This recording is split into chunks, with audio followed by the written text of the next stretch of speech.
Okay, it looks like we're streaming. I hope everyone is doing well. I know these are trying times. I think I missed a week or so after the 4th of July concert. We had the pre-concert stream, but then we didn't have one after that. Um, had a little bit of an injury, so I think I just kind of dropped the ball on that. But we're going to try to keep them going as frequently as possible on Sundays at 2. And I'll post on the Winter Harbor Music Festival website about the topics and the times, but it'll always be at 2 on Sunday. So hopefully we'll get some more people. And the great thing about posting these on YouTube is that they always stay up, so I don't have to go back and repost them. So if you can't make it to one, just look through our Winter Harbor Music Festival site, and they'll have a lot of things there that are saved and broadcast.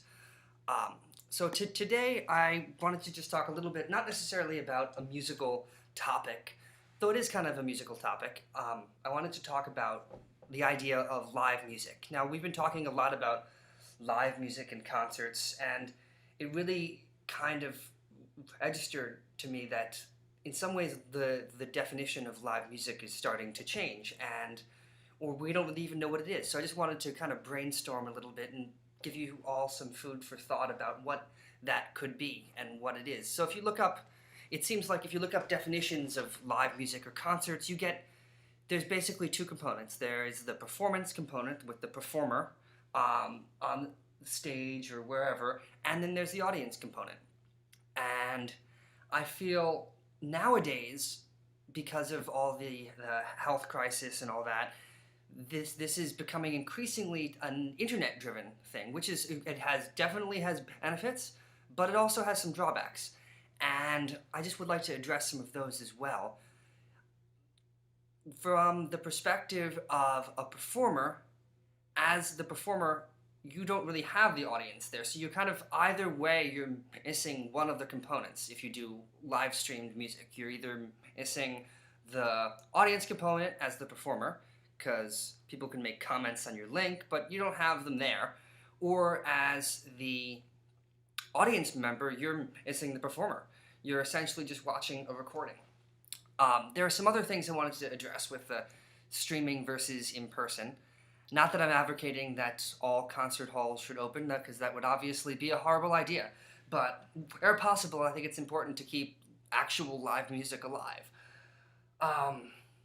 So sound quality. One of my former teachers, Edmund Battersby, used to say that pianists were magicians, not musicians, magicians, because you have to take this box of metal and wood, and you have to figure out a way of making it sing.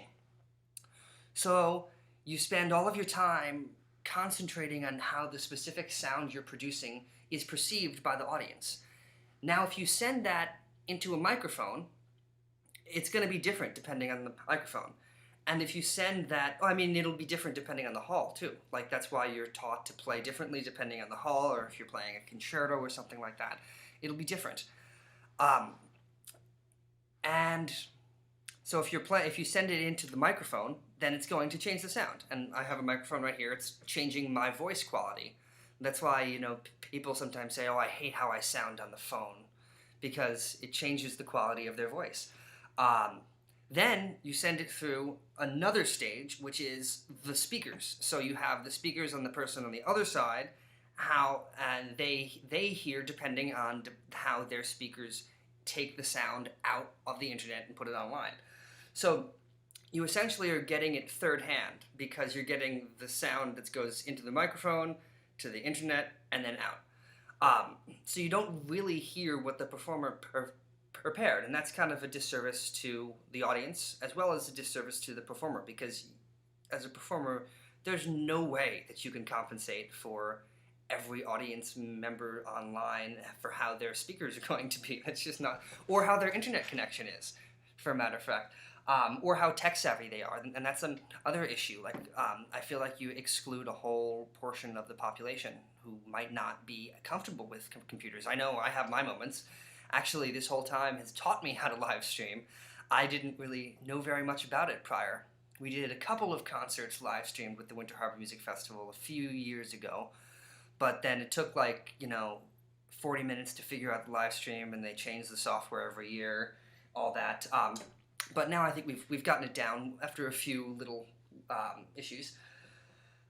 So another thing is basically, because of all the recording stuff that I talked about, you're basically listening to a recording when you are streamed, and it's also there's a delay in the internet, so you're not actually hearing it in time, in the time that it's actually produced. Also, recordings, the amount of post-production that they put recordings through these days is kind of incredible. The amount of adding reverb, adding effects, especially for pop music, they really go overboard with that. For classical, they do too. They splice recordings to the performer says, "Oh, I like this take from these two measures," or "I like this A flat in this one. So can you put that into this recording take that I liked more?" So basically, you're getting an unedited recording, which is good, it's more honest, but you're also getting no post-production on the sound. Unless you have something like the Metropolitan Opera live streams, which they basically do post-production while they're streaming. But not a lot of people can offer that level of expertise. Another issue I feel with streaming versus in person is that you compete with the whole internet. And there's a lot of things out on the internet. So if you're in a location where you can, go outside and play in a park or something, I think that's a great opportunity to not compete with the internet, because then you're allowing people to distance and be safe, but you're still giving them live performances. Streaming has always been a great substitute or addition to live music. Like for the Metropolitan Opera, they offer their streams of their live performances. So, because you can't be in New York all the time, and if you want to see a Met stream, that's great. And they also, like I said before, they give you great post-production. They give you great post-production during the recording process, which is quite impressive. They have so many microphones around that stage, and actually you can see the cameras. They have camera tracks. It's basically like a Hollywood-level film production streamed. Another issue I feel, especially with classical music and live streamed versus live, is that it's very difficult to hold the audience's attention. I mean, for any concert, you have to hold their attention if they're in the space or watching the performance.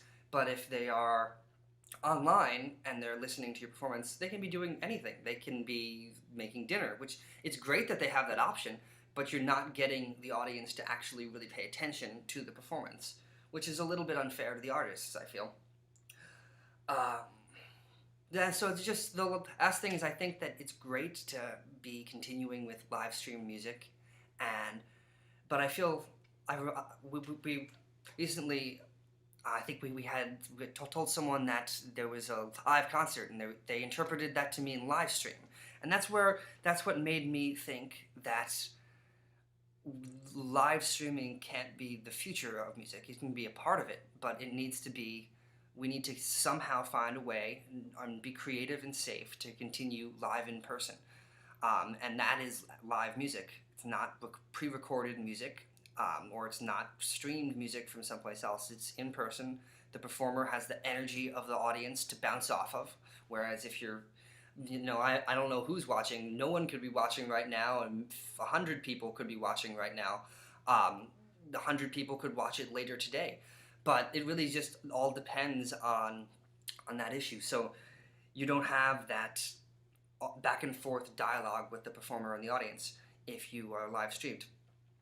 So I just feel like we need to kind of figure out a way of keeping live performance alive and continue, of course, with places like New York. It's very difficult, of course, but places that are more rural, I feel like they have a responsibility to shoulder the arts at this time, because the city centers, which have shouldered the arts for years, ever since, Mozart's day and before, can't really anymore because of this public health crisis. So it's up to the smaller communities to sort of take the reins on this and keep live music alive, and not just live streamed, but in-person live music.